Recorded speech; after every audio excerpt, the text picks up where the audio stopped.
대구에서 가장 좋은 입지 수성구 범어동에 있는 한 아파트입니다. 이 아파트는 범어동 구석이 아닌 중간 쪽에 위치해서 대구에서 가장 좋은 학군지와 학원가를 이용할 수 있는 장점을 가지고 있는 곳입니다. 이곳의 실거래 그래프입니다. 그래프에서 가장 높았던 지점인 21년 2월에 34평이 최고가 10억 8천만 원을 찍었던 곳입니다. 하지만 그 이후로 그래프는 곤두박질 치게 됩니다. 24년 6월 현재 실거래는 6억 8천만 원의 하락거래가 되고 있는 상황입니다. 심지어 저층이거나 직거래도 아닙니다. 최고가 대비 가격은 4억이 빠졌고 하락률은 40% 가까이 됩니다. 이 아파트의 이름은 범어 수파성파크 드림S 아파트입니다. 총 404세대로 2013년에 지어진 주상복합 아파트입니다. 요새는 주상복합 아파트도 입지가 좋고 구조가 좋다면 대장 자리를 하는 경우가 많습니다. 이 단지는 초등학교를 품고 있지는 않지만 가까운 곳에 있고 단지 주변에 검찰청과 법원이 있어서 아이 키우는 환경 또한 괜찮습니다. 그리고 앞서 말한 대로 범어역과 수성구청역에는 좋은 학원가가 많이 분포해 있어서 이 또한 대구에서 수요를 끌어당기는 중요한 요소입니다. 이렇게 입지 좋은 수성구의 아파트도 4억이 하락하고 있는 상황입니다.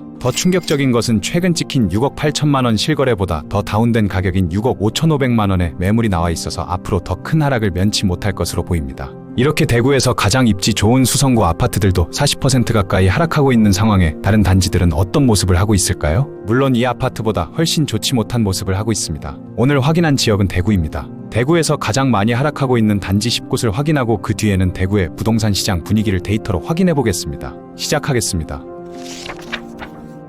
12. 수성구 황금동 캐슬골드파크 1단지 32평 2006년식 아파트로 1059세대의 세대수를 가지고 있습니다. 최고층은 24층이고 세대당 1.53대의 주차대수를 보유하고 있습니다. 이 단지는 수성구에 위치한 단지로 넓게 보면 범어동에서 남쪽에 위치하고 있습니다. 가까운 역으로는 대구 3호선인 황금역이 있고 단지는 초등학교를 끼고 있는 초품화입니다. 단지 주변 상권으로는 황금역 근처 상권이 발달되어 있고 조그마한 상권이 여러 개 있습니다. 학원가는 거의 발달되지 못한 상태로 학군을 중요시 생각하는 학부모들의 수요는 적을 것으로 보입니다. 이곳의 가격을 살펴보겠습니다. 20년 12월 최고가 8억 4,800만 원을 찍고 24년 5월 5억 300만 원에 하락거래되고 있습니다. 하락 가격은 3억 4,500만 원이고 하락률은 41%입니다. 9위 북구 대연동 대연안신 U+33평 2010년식 아파트로 751세대의 세대수를 가지고 있습니다. 최고층은 25층이고 세대당 1.26대의 주차대수를 보유하고 있습니다. 이곳은 북구 대연동 남쪽에 위치하고 있는 단지입니다. 근처 역으로는 대구 1호선인 칠성시장역이 있습니다. 하지만 거리가 조금 먼 위치입니다.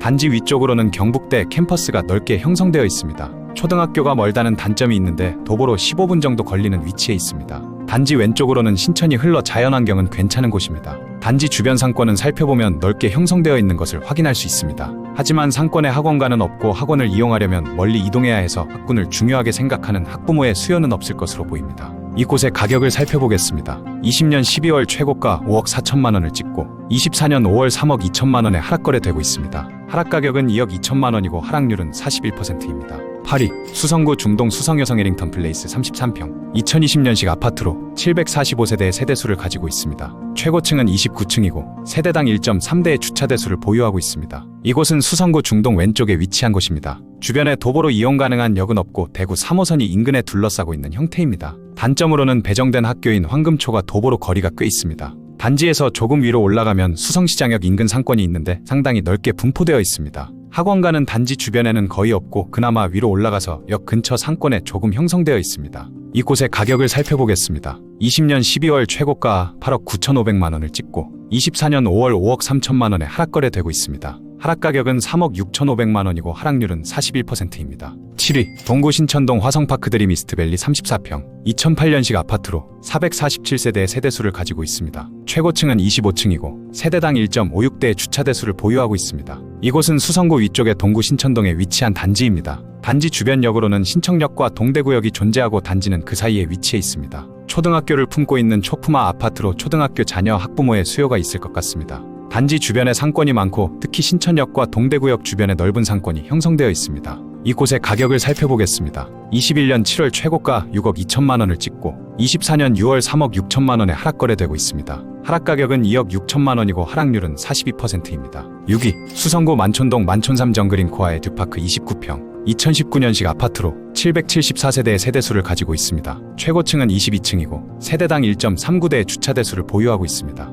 이곳은 수성구 범어동에서 오른쪽에 위치한 만촌동에 있는 단지입니다. 인근 역으로는 대구 2호선인 담티역이 있고 주변에 초중고 모두 위치해 있어서 살기에 좋은 곳입니다. 인근 상권으로는 담티역 주변으로 상권이 좁고 길게 형성되어 있는 환경입니다. 주변 학원가로는 범어동에 250개가 넘는 학원가가 몰려있고 단지 바로 인근에는 소규모의 학원가가 형성되어 있습니다. 이곳의 가격을 살펴보겠습니다. 20년 10월 최고가 13억 9천만 원을 찍고 24년 4월 7억 9,300만 원에 하락 거래되고 있습니다. 하락 가격은 5억 9,700만 원이고 하락률은 43%입니다. 5위 남구 봉덕동 강변요성 백년가 약 33평 2012년식 아파트로 337세대의 세대수를 가지고 있습니다. 최고층은 22층이고 세대당 1.49대의 주차대수를 보유하고 있습니다. 이곳은 중구 남구 수성구 사이에 위치한 아파트 단지입니다. 단지 주변에 아파트 단지가 많이 없는 환경으로 아무래도 단지가 몰려있는 곳보단 인기가 덜할 수밖에 없습니다. 학교도 멀리 떨어져 있습니다. 직선거리로 도보 9분이 나오는데 길을 돌아가면 15분은 걸릴 것으로 보입니다. 단지 주변 상권은 450개가 넘는 상가들로 넓게 형성되어 있는 환경입니다. 이곳의 가격을 살펴보겠습니다. 21년 4월 최고가 5억 5,400만 원을 찍고 24년 3월 3억 1,500만 원에 하락 거래되고 있습니다. 하락 가격은 2억 3,900만 원이고 하락률은 43%입니다. 4위 달성군 화원읍 화원이진 게스빌 34평 2017년식 아파트로 830세대의 세대수를 가지고 있습니다. 최고층은 38층이고 세대당 1.41대의 주차대수를 보유하고 있습니다. 이곳은 달서구 왼쪽에 있는 달성군에 위치하고 있는 아파트 단지입니다. 가까운 역으로는 대구 1호선인 화원역이 있습니다. 초등학교를 품고 있지는 않고 역을 넘어가면 직선거리로 도보 5분 거리에 있는 학교를 이용해야 합니다.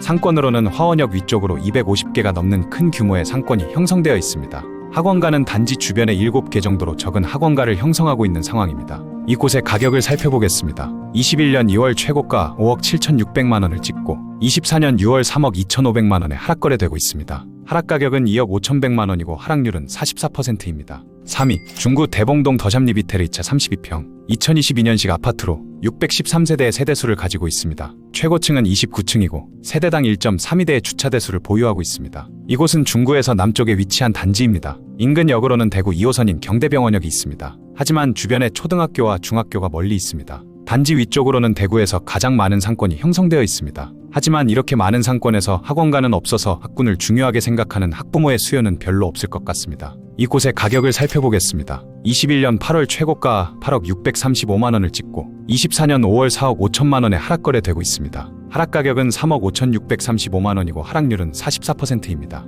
2위 달서구 용산동 용산롯데 캐슬그랜드 32평 2004년식 아파트로 1619세대의 세대수를 가지고 있습니다. 최고층은 30층이고 세대당 1.51대의 주차대수를 보유하고 있습니다. 이곳은 달서구에서 중심에 위치하고 있는 단지입니다. 단지 주변 역으로는 대구 2호선인 용산역이 있습니다. 단지 위쪽에는 법원과 검찰청이 있어 환경이 좋습니다. 단지 왼쪽으로 조금만 가면 초등학교가 있고 주변에 중학교도 가까이 있습니다. 단지 주변 상권도 많이 분포해 있고 특히 죽전역 인근 상권이 발달한 모습입니다. 단지 아래의 용산역을 건너가면 작은 학원가가 형성되어 있지만 턱없이 부족한 모습입니다. 이곳의 가격을 살펴보겠습니다. 22년 1월 최고가 6억 3천만 원을 찍고 24년 5월 3억 4,300만 원에 하락 거래되고 있습니다. 하락 가격은 2억 8,700만 원이고 하락률은 46%입니다. 1위 달서구 볼리동 볼리롯데 캐슬 2차 33평 2009년식 아파트로 473세대의 세대수를 가지고 있습니다. 최고층은 20층이고 세대당 1.33대의 주차대수를 보유하고 있습니다. 이곳은 달서구에서 대구 1호선과 2호선 사이에 위치한 단지입니다.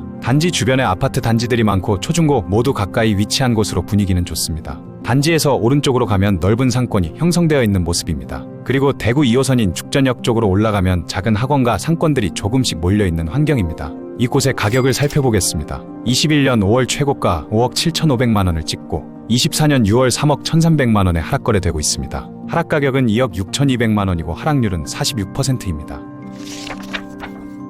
오늘 대구에서 확인한 10개 단지 모두 하락률이 40% 이상이었습니다. 이렇게 대구에서 40% 이상 하락한 단지들을 많이 찾아볼 수 있습니다. 서울은 현재 상승장의 뉴스가 쏟아져 나오고 있는 상황입니다. 물론 서울 모든 곳이 상승이라는 것은 아니고 사람들의 선호도가 높은 단지 위주로 상승을 하고 있는 것은 맞습니다. 하지만 아직도 대구는 왜 하락하는 뉴스만 가득한 것일까요? 데이를 통해 확인해 보겠습니다. 먼저 매매 지수를 살펴보겠습니다. 21년 말 고점을 찍고 급하락을 하더니 현재는 기울기가 완만해지기는 했으나 아직도 하락을 하고 있는 중입니다. 수도권은 현재 전세 지수가 올라주고 있는 반면 대구는 전세 지수 또한 매매 지수와 마찬가지로 하락하고 있는 중입니다. 전세 지수가 계속 하락하고 있는 가장 큰 이유는 무분별한 공급 때문입니다. 20년도부터 24년까지 수요 대비 과한 입주 물량이 쏟아져 나와서 빈집이 아직도 많기 때문입니다. 25년, 26년에는 공급이 줄지만 27년에는 또 과공급이 예상되어 있어서 대구 부동산 분위기가 좋지 못합니다. 보통 수도권의 경우 전세가가 올라가면서 전세가율이 올라가는 추세인데 대구의 경우 전세가가 계속 하락하고 있는 중이므로 전세가율 또한 계속 하락 추세에 있습니다. 미분양이 23년 초에 고점을 찍고 하락 추세에 있긴 하지만 아직도 워낙 많은 미분양이 대구에 존재합니다. 이 미분양 해소가 대구의 큰 과제일 것으로 보입니다. 매수 우위 지수의 경우 검은색 점선 이상이 될 때 매수 심리가 살아있음을 보이는데 대구는 아직 현저히 부족한 상태입니다. 지금 대구는 매도자가 훨씬 많고 매수자는 적은 상황이라는 것이죠. 전세수급 지수는 높으면 전세수급이 불안정하여 전세가가 오를 수 있습니다. 하지만 대구는 무분별한 공급으로 인해 현재 전세수급 지수가 역대 최하로 떨어졌고 회복하려면 시간이 다소 걸릴 것으로 보입니다. 매매 거래는 21년도부터 평균 거래량보다 아래에서 데이터가 움직이고 있는데 23년 말에 잠깐 거래량이 증가하는 듯 보였지만 지금은 또 거래 가뭄이 이어지고 있는 상황입니다. 주택 구입 부담 지수는 평균선 아래로 떨어져야 중산층 사람들이 주택을 구입하는데 부담이 없다는 의미인데 현재 평균선 아래로는 떨어진 상태이고 이 지수는 긍정적인 상황이라는 것을 알려주는 데이터로 보입니다. 정리하겠습니다. 수도권에 비해 대구는 아직 전세가 반등이 되지 못했습니다. 이유로는 지금까지 이어온 무분별한 공급으로 인한 물량이 쏟아졌고 아직도 미분양이라든지 시장에 전세 매물이 상당히 많기 때문입니다. 전세가가 낮아짐으로 전세가율도 낮아지고 갭이 커져서 투자자가 들어오기엔 아직 부담이 되는 시장입니다. 하지만 주택 구입 부담 지수나 하락한 매매가로 봤을 때 실거주로 집을 사기에는 괜찮은 시점으로 보입니다. 투자자가 들어올 시장이 돼버리면 그때는 매매가가 치고 나가기 때문에 실거주자들은 또 구매하기 망설여질 것입니다. 금매를 잘 확인하고 시세보다 싸게 구매하면 괜찮은 시장이라고 보입니다. 계속해서 전국의 부동산 시장을 확인하고 공유해드리고 있습니다. 구독과 좋아요를 통해 돈이 되는 정보 공짜로 얻어가세요. 감사합니다. 인베스터딩이었습니다.